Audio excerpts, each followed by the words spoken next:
안녕하세요. 돈두댓입니다.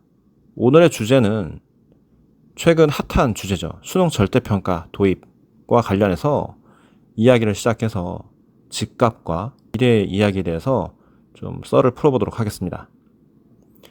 어저께 기사에 나오더라고요.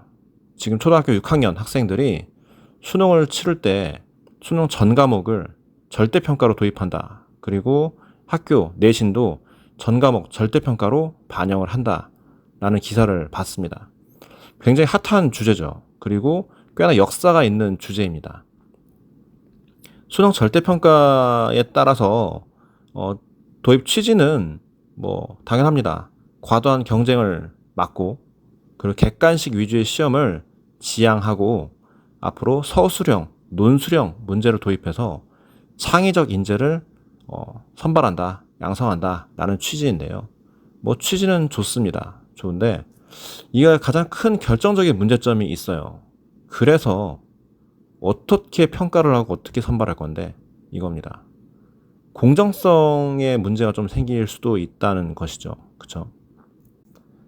제가 대학교 교직원으로 근무할 때 입학처에서 학생들을 선발하고 전형을 설계하는 그런 업무를 담당했었습니다. 그래서 제가 말하는 내용들이 어느 정도 경험적인 측면이 녹아져 있다라고 생각하시면 좋을 것 같습니다. 참 이게 골 때리는 주제예요. 왜냐면요. 절대평가를 도입하면 이게 채점이나 평가에 있어서 굉장히 난해한 부분들이 많이 있습니다. 그리고 한두 명 시험 보는 것도 아니고 전체 전국에 있는 모든 수험생들, 고등학교 3학년 재수생, 삼수생, 뭐 N수생도 있잖아요. 그 수험생들을 대상으로 평가하는 시험에서 서술형, 논술형 시험의 평가 채점을 과연 100% 공정하고 합리적으로 할 수 있느냐인 것이 바로 관건인 것 같아요. 그쵸? 객관식 같은 경우는 문제의 정답이 정해져 있잖아요. 그래서 정답을 마킹하면 맞는 거고 다른 객관식 문항을 선택하면 틀린 게 되잖아요. 근데 서술형, 논술형은 부분 점수라는 것도 있어요. 그러니까 답변을 썼단 말이죠. 썼는데 그거에 대한 답변이 100% 맞는 방향으로 썼을 수도 있지만 한 80%를 맞는데 20%는 좀 내용이 이상하네 할 수도 있는 거고 약간 애매모호하게 썼네 라고 할 수도 있는 거고 그쵸? 근데 그런 문항들을 다 일일이 읽어보면서 평가자가 평가를 할 수 있느냐 이거죠 사실. 물론 그때 지금 초등학교 6학년 학생들이 고등학교 3학년이 되려면 시간이 꽤 남았으니까 그 시간 동안 AI 시스템을 고도화시켜가지고 평가, 논술, 서술형 문제에 대한 평가 채점을 뭐 전적으로 맡길 수도 있겠죠. 맡길 수도 있고 거기에서 조금 애매모호하거나 판단을 요하는 그런 걸러낸 것들에 대해서 이제 별도의 채점자나 평가자들이 추가적으로 검토를 할 수 있는 여지가 있을 수는 있습니다. 그러나 역시 이것도 상당한 논란이 있을 수 있습니다. 그 다음으로는 학생을 선발하는 대학교 입장에서 한번 생각을 해볼게요. 대학교 입장에서는 더 난감합니다. 수능 절대평가를 이제 했습니다. 학생들은 절대평가를 했으니까 등급만 나올 거 아니에요? 점수는 없을 거야, 아마. 등급만 나올 거고. 수능 등급만 나올 거고, 그 등급도 사실 뭐 9등급제를 할지 5등급제를 할지 모르겠지만, 뭐 9등급이라 합시다. 9등급을 하면 전국에 있는 수험생들이 9등급으로 나뉘어져 가지고 굉장히 학생들의 점수가 뭉뚱그려진 거예요. 그럼 그 등급만 가지고 대학교에서 학생을 선발할 수 있느냐 이거죠. 근데 거기에다가 그 등급도 상대평가 등급이 아니고 절대평가 등급이에요. 시험의 난이도는 시험의 출제자가 조절할 수 있잖아요. 뭐 맘먹고 올해 굉장히 쉽게 냈다고 칩시다. 시험을. 난이도 조절에 실패했어요. 수능이 쉽게 나왔습니다. 그러면 학생들의 1등급, 2등급 분포가 굉장히 높게 나오고요.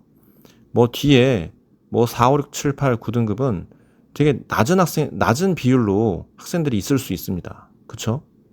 그러면 이거는 뭐 난이도 실패인데 1, 2, 3등급 학생들이 굉장히 많다고 치면 그 학생들을 어떻게 또 골라낼 것이냐 이겁니다.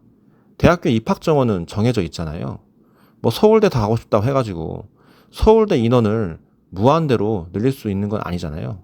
서울대, 연대, 고대, 스카이 대학교가 있는데 그 대학교의 입학 정원을 뭐 10,000명, 20,000명으로 늘릴 수 있는 건 아니잖아요. 그쵸? 그렇기 때문에 그 한정된 인원 안에서 우리 학교에서 뽑아갈 우수한 학생들을, 조금 더 우수한 학생들을 골라내야 한다는 게 대학교의 관건입니다. 그쵸? 그런데 여기 더 골 때리는 건 뭐냐면요. 내신도 절대평가를 한답니다. 내신도. 그러면 대학교에서 뭐 어떻게 학생들 뽑으라는 거예요, 진짜. 그쵸?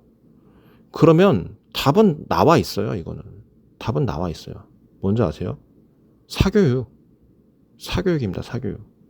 어떤 사교육이냐면, 대학교에서는 이제 별도의 다른 전형을 또 할 겁니다.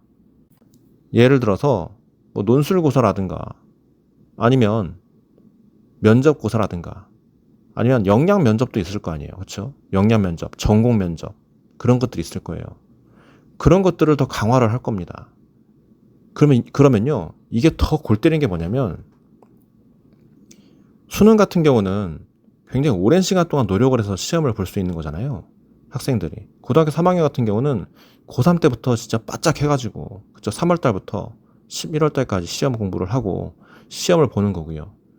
뭐, 그 다음에 또 재수를 한다거나 그러면 조금 더 공부할 수 있는 기간이 더 바짝 늘어나는 거잖아요. 그쵸? 그 기간 동안 굉장히 많은 학습 훈련을 할 수 있는 거예요. 그쵸? 그런데 이게 논술이나 역량 면접, 뭐 퍼포먼스 면접이라 합시다. 이런 것들이 도입이 되면 이건 복불복이 될 가능성이 더 큽니다. 복불복. 내가 준비하지 못한, 생각지 못한 문제들이 나올 가능성이 커요. 그리고 나를 시험 볼 수 있는, 나를 테스트할 수 있는 그 문항의 개수 자체가 확실히 적죠. 수능에 총 문항은 엄청 많잖아요. 그쵸? 국어, 수학, 영어, 탐구 영역, 그런 영역들에 대해서 문항수 자체가 엄청 많잖아요. 그 문항수의 틀린 개수를 합해가지고 점수를 반영하는 건데, 논술 같은 경우는 기껏해야 아마 3-4문제 나올 겁니다. 그쵸? 그 3-4문제 안에서 내가 준비를 한다 치더라도 전혀 생각지도 못한 주제, 그리고 대학 교수님들이 출제를 하기 때문에 완전 황당한 주제가 나온다거나 그러면 그날로 그냥 날리는 거예요. 그쵸? 그리고 면접도 마찬가지죠.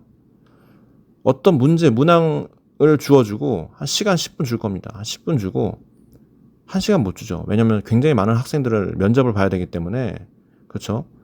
한 10분이나 20분 주고 그 문항에 대해서 한번 논해보시오, 고민해보시오 한 다음에 면접장에 들어가서 교수 앞에서, 평가자 앞에서 자기의 생각이나 답변, 그런 것들을 풀어내야 하는 겁니다. 이거 쉽지 않습니다. 이거 수능보다 더 어려워요. 그리고 돈이 더 많이 들어갑니다. 이거는 부르는 게 값일 수도 있어요. 학생들 교육시킬 때. 그쵸? 수능이라는 장사는, 교육 장사는 어떻게 보면 전국에 있는 수험생을 대상으로 박리담의 구조인 거거든요. 그쵸? 학원에서, 그리고 교재, 문제집, 그런 장사들 있잖아요. 굉장히 많은 대중을 대상으로 교육 장사를 하는 거기 때문에 어떻게 보면 경쟁이 좀 심하고요. 그리고 모든 학생이 다 하기 때문에 단가가 좀 더 저렴할 수 있습니다. 일종의 공동구매 같은 느낌이에요. 그렇죠? 그런데 이런 역량 면접이라든가 서술형 논술을 도입하게 되면요, 이거는 정말 용한 쪽집게 강사다. 저 학원은 정말 매년 적중한다. 정말 잘 가르친다. 그러면 이건 부르는 게 값입니다. 교육비 자체가. 대학 가기가 더 어려워져요. 이거는. 그런데 정말 아이러니한 게, 이런 교육 정책을 반대하는 사람도 분명 많이 있겠죠. 근데 찬성하는 사람들도 생각보다 많습니다. 그리고 찬성하는 사람들의 상당수는요, 공부를 잘 안 하는, 못하는 학생들이 더 많습니다. 그쵸?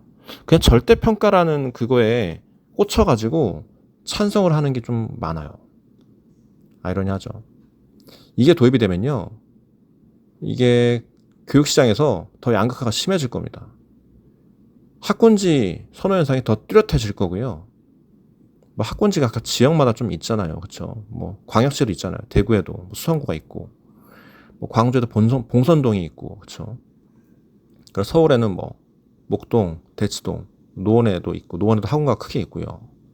경기도에 평촌 학원가 있고, 분당에도 있고, 일산에도 학원가 크게 있잖아요. 그런 조성된 학원가, 유명한 학원가들을 중심으로 사교육이 더 심해질 거예요. 그쵸? 그렇게 되면 그 학원가를 중심으로 둘러싼 학원가에서 도보권, 그리고 셔틀권 충분히 갈 수 있는 그런 집들 있잖아요. 아파트 가격들. 그런 것들은 다른 지역보다 훨씬 더 격차가 날 겁니다. 또 그런 학원가가 조성되어 있는 지역 같은 경우는 그 지역에 좋은 중학교, 고등학교가 있거든요. 그런 배정되는 학교들이 있는데 그런 학교에 배정을 받기 위해서 또 그런 단지들, 해당 단지들이, 아파트 단지들이 굉장히 가격 격차를 더 벌릴 거고요. 거기서 또 지역 내에서 양극화가 이루어지게 되는 거죠. 그쵸? 이게 대입정책 같은 경우는 국가에서는 큰 틀만 놓아두고 세부적인 건 대학교에서 자율적으로 선발을 할 수 있도록 두는 게 맞다고 생각이 들거든요, 사실. 지금 학생부 종합전형 같은 경우도 지금 굉장히 많이 시행이 되고 있는 전형인데 그런 전형에서도 보면 학교 선호도가 굉장히 좀 커요. 무슨 말이냐면 보통 우리가 우수하다고 알려져 있는 고등학교들 있잖아요. 그래서 뭐 특목고, 과학고등학교, 외국어등학교, 자유형 사립고등학교, 자사고라고 하죠. 그리고 그 일반고 중에서도 그 학교 안에서, 지역 안에서 굉장히 우수한 고등학교들이 있어요. 그쵸? 우수한 고등학교들이 있는데 그런 학교 중심으로 보통 대학교를 좀 잘 가고 있습니다. 그쵸? 그 말은 돌려 말하면 뭐냐면 대학교에서도 고등학교의 학력 수준을 다 안다는 거예요. 그쵸? 대학교에서도 고등학교 학력 수준을 다 알고 그 특정 고등학교 학생들을 더 선호를 한다는 말일 수도 있습니다. 그쵸? 그러니까 이게 만약에 나중에 그렇게 절대평가로 수능과 내신 모두 절대평가로 돌려버리면요. 대학교에서는 아씨 이거 뭐 어떻게 뽑으라는 거지? 미치겠네 하는 모드로 들어가는 겁니다. 그럼 뭐 우리도 어쩔 수 없지 뭐 이거예요. 그러면 어쨌든 뽑아야 되니까 그렇죠. 대학교에서 우수한 대학교에서 우수 학생들을 뽑는 이유가 뭡니까? 우수 학생들 뽑아야지 그 졸업생이 아웃풋이 좋게 나오는 거 아닙니까? 그렇죠.